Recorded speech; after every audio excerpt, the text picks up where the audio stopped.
a série Lúcifer da Netflix e o esoterismo, o misticismo e o martinismo.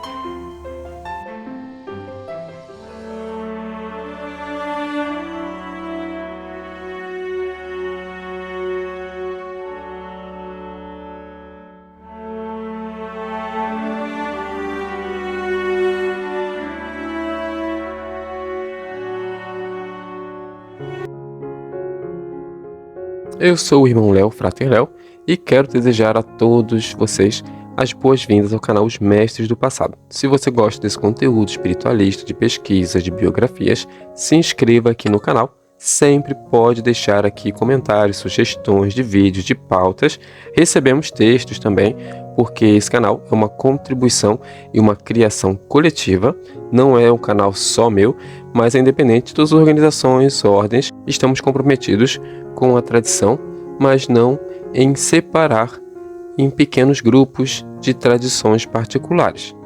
Assim, falamos de rosacrucianismo, martinismo, tradições espiritualistas, ocultismo, esoterismo, misticismo.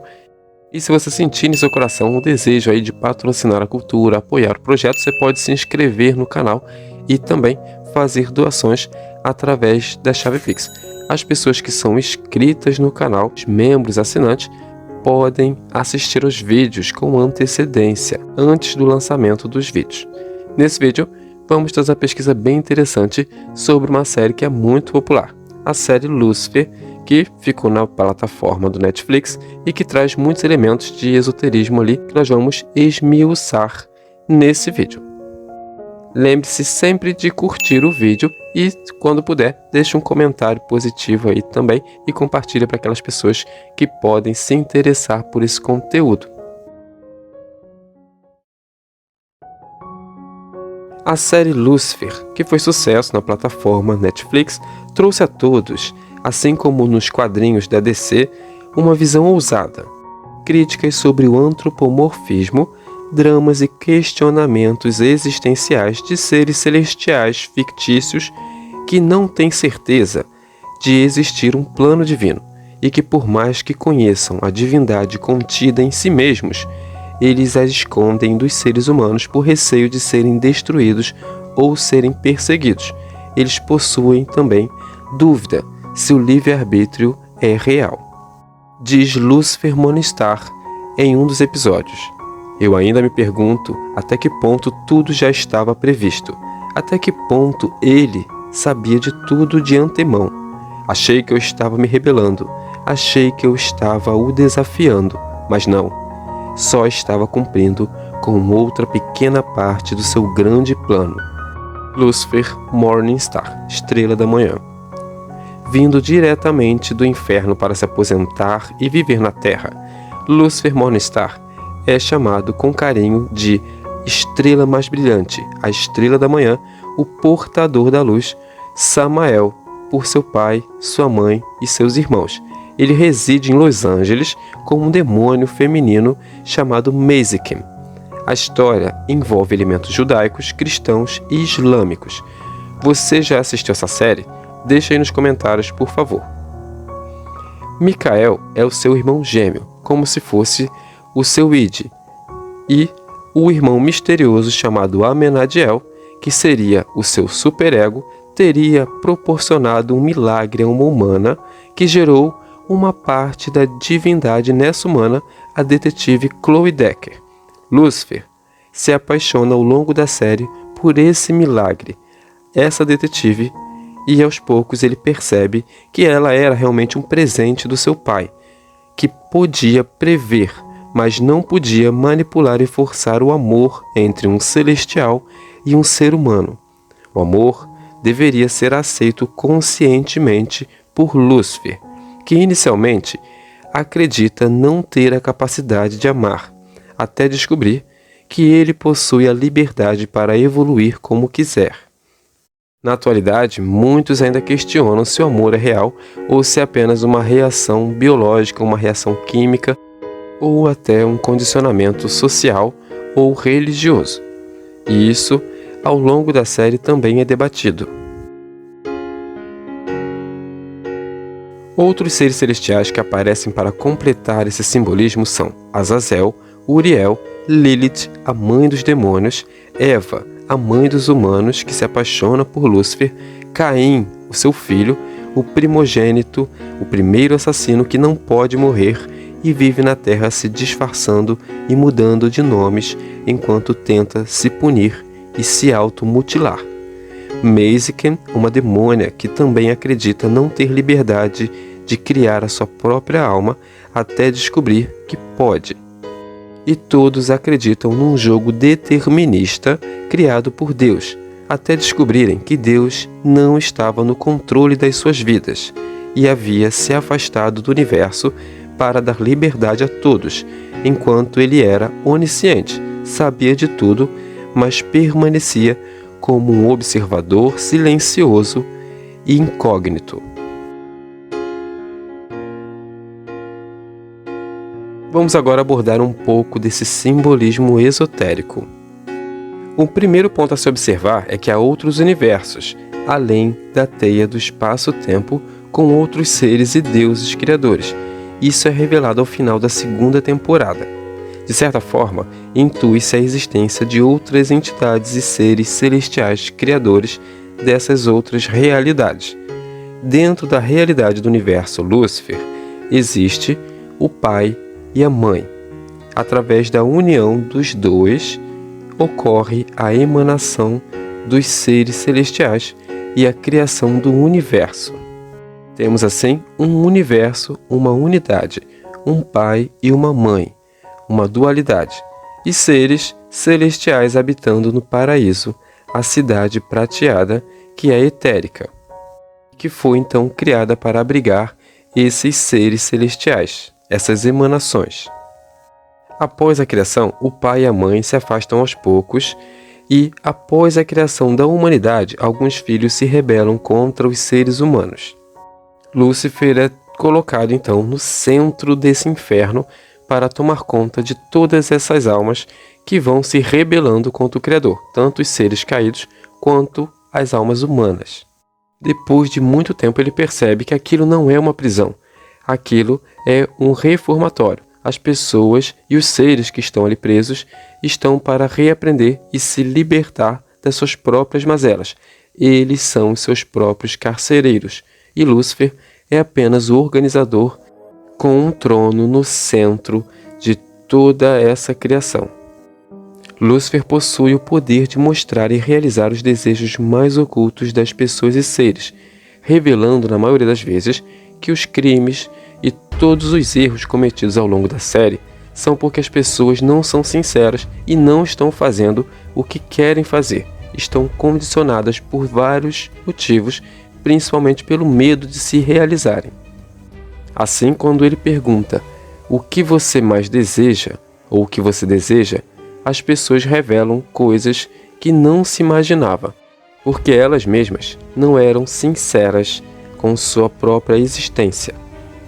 Lúcifer também possui asas e um rosto demoníaco, que ele mesmo criou para si como uma autoimagem, para espelhar aquilo que ele acredita que é esperado dele como um diabo, como a encarnação do mal, pois sempre é responsabilizado pelos erros das pessoas.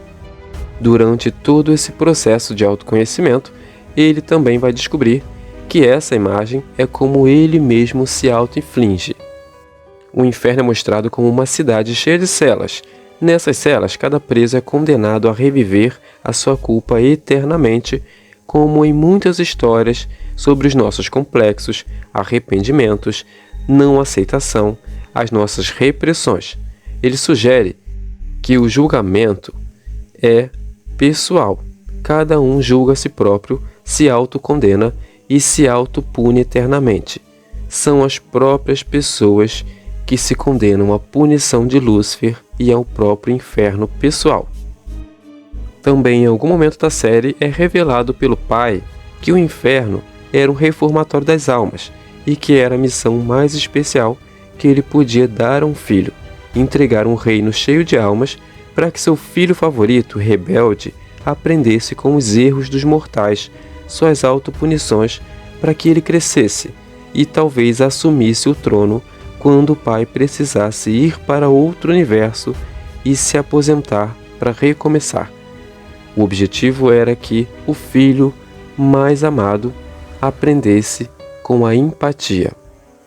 Por esse mesmo motivo, ele foi colocado em contato direto com os seres humanos. Assim, nós temos um Deus menor criando e administrando a criação, seus filhos disputando o futuro trono, muito parecido com o demiurgo gnóstico e os arcontes.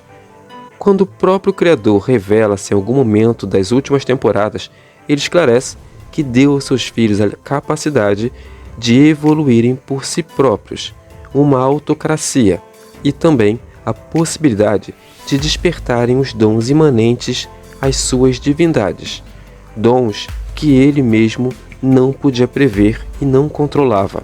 Assim sendo, ele não governava diretamente o mundo. Ele era como o Deus de Spinoza, uma força criativa e expansiva, que quando precisa se manifestar aos seus filhos, tanto os celestiais como os humanos, ele se condensa em um corpo, ele torna-se carne. Esse poder dos anjos de governarem a si mesmos estava presente desde a criação. A liberdade humana foi dada após ele perceber que abusou dos poderes com ataques de ciúmes durante as pragas e a Arca de Noé. Após isso, ele havia resolvido não interferir diretamente, senão atendendo algumas preces e trazendo a sua graça aos humanos em raros momentos. Assim, temos um anjo caído que é narcisista, Lúcifer, ególatra, egomaníaco, que aprende com a psicoterapia e com os avanços das ciências humanas, um jogo de autoanálise e de culpa, de ação e reação, de reflexão sobre responsabilidade e liberdade, em oposição a um determinismo dogmático das religiões anteriores ao desenvolvimento da ciência lá nos séculos passados. O bem e o mal são abordados de forma que nos fazem refletir sobre as ações pessoais e as ações dos personagens. Anjos e demônios, cada personagem, seja o pai, a mãe, os celestiais, os seres humanos, podem ser levados tanto ao fanatismo quanto à arrogância, e podem se achar sempre certos e achar que têm o controle sobre as consequências de suas ações, quando na verdade não têm. No final da primeira temporada vemos uma cena onde Lúcifer está morrendo, e ele faz uma posição cabalística, colocando as duas mãos entrelaçadas sobre o umbigo, mais especificamente sobre o plexo solar, e ele se entrega ao Pai, pedindo pela vida da sua amada. Interligando tudo isso com a doutrina martinista, temos um Deus uno, que é andrógeno em sua imensidade divina. Na série nós temos depois um pai e uma mãe que se unem para criar, mas são princípios, eles não são seres corpóreos e não possuem imagens, apenas possuem um corpo quando eles resolvem se materializar, se tornar carne. Após isso temos as emanações, os celestiais, arcanjos, filhos de Deus, que são partes dele mesmo e que habitam na cidade prateada. A imensidade supraceleste. Após a revolta é criada a imensidade celeste, onde será colocado o ser humano no Éden, no centro do jardim. Após o primeiro assassinato e os primeiros crimes e erros no jardim do Éden, com Eva e Adão, e com Caim e Abel, é necessário criar outro purgatório, que é a imensidade terrestre, que é o inferno, o reino de Lúcifer. Não há uma barreira muito concreta entre a Terra e o inferno nessa série. Mas ao mesmo tempo, como nós afirmamos, o inferno não é o lugar de prisão eterna e punição. Ele é um local para que as almas reflitam sobre essas autopunições. Então, está mais próximo do que entendemos como um purgatório, de acordo com o inferno de Dante. O pai também presenteia Lúcifer com um anel, e a natureza desse anel é citada em muitos escritos alquímicos, o anel de Lúcifer. E a humanidade vai vivendo nesse local físico, na Terra. Os filhos de Adão são obrigados a viver nesse lugar. Caim mata Abel e Lúcifer leva a culpa, e Caim é punido a viver eternamente, como se encontra na Bíblia. Adão e Eva são perdoados e vão viver no paraíso. Os filhos de Caim são mais astutos ao longo do tempo, são orientados pela inteligência do pai, e os filhos de Abel são submissos, medrosos e vivem com medo. Lúcifer também tem um irmão gêmeo chamado Micael, seu arqui-inimigo. Micael age como um demiurgo manipulador, como se fosse o Deus do Velho Testamento, enquanto Deus, sem interferir, leva a culpa pelas ações dos filhos. Micael se passa por Deus várias vezes para manipular, causar pragas, mentir, castigar, aparecer aos humanos. Ele é como se fosse o lado sombra do personagem Lúcifer, ou seu id, sempre nos instintos mais baixos. Em algum momento, Lúcifer não destrói o seu irmão num combate. Ele absorve a sua sombra, perdoa e a acolhe. Amenadiel aparenta-se como um superego de Lúcifer, o lado angélico que protege o seu irmão mais novo. Simbolicamente, ele representa um anjo, o eu superior de Lúcifer, pois possui a espada flamejante guardada consigo. Ele possui a espada desde o início, mas também não tem consciência disso. Essa espada é um verbo que pode desfazer toda a realidade e abrir barreiras entre os universos. A espada flamejante. A cada episódio, a série mostra um pouco do exemplo de você ler o livro da natureza e ler o livro do homem, comparando. Observar que o que se passa nos episódios, nos crimes, estão relacionados com o aprendizado necessário para aquele momento, a linguagem do universo que está conversando com os personagens. Algumas vezes, na maioria, há mais julgamento e projeção do que uma compreensão imparcial da realidade. Nem todos veem as coisas como elas são. Todos se iludem sobre si mesmos, têm crises, superam elas, e aos poucos, quando os personagens tentam acelerar o processo, automaticamente percebem que estão negando ou compensando. Os mesmos celestiais ou humanos erram ao longo da série, mas tentam também se apoiar, e nenhum é independente no universo da série. Todos dependem um dos outros. A personagem mais pura e consciente, na maioria dos momentos, é uma criança, a filha da detetive Chloe, que em sua pureza ela não compreende a complexidade que os adultos dão para os problemas tão simples que, na maioria das vezes, seriam fáceis de serem resolvidos. Os personagens relutam, remoem seus erros, culpas, medos e dúvidas, enquanto a criança sorri e recebe bolos de chocolate na maioria das vezes. Aqui fica uma sugestão de prática. Se a sua criança interior precisasse sorrir, qual bolo doce, fruta você poderia trazer para dar um sorriso para essa criança? Já experimentou dar doces para sua criança interior ou comer coisas que lhe agradavam na infância? E para finalizar, há muitas frases filosóficas em cada capítulo, frases marcantes, reflexões sobre o panteísmo, sobre o deísmo, sobre o antropomorfismo e as concepções humanas, e as projeções humanas, melhor dizendo, sobre a divindade. Como nós projetamos nossos erros e nossos medos em Deus e nos seres. Aos poucos vão se criando esses debates filosóficos entre os personagens e os espectadores. Se você não assistiu a série, perdoe os spoilers, foram poucos, e deixe aí nos comentários o que você achou dessa análise, o que você achou, se você assistiu a série, o que você gostou, o que você não gostou.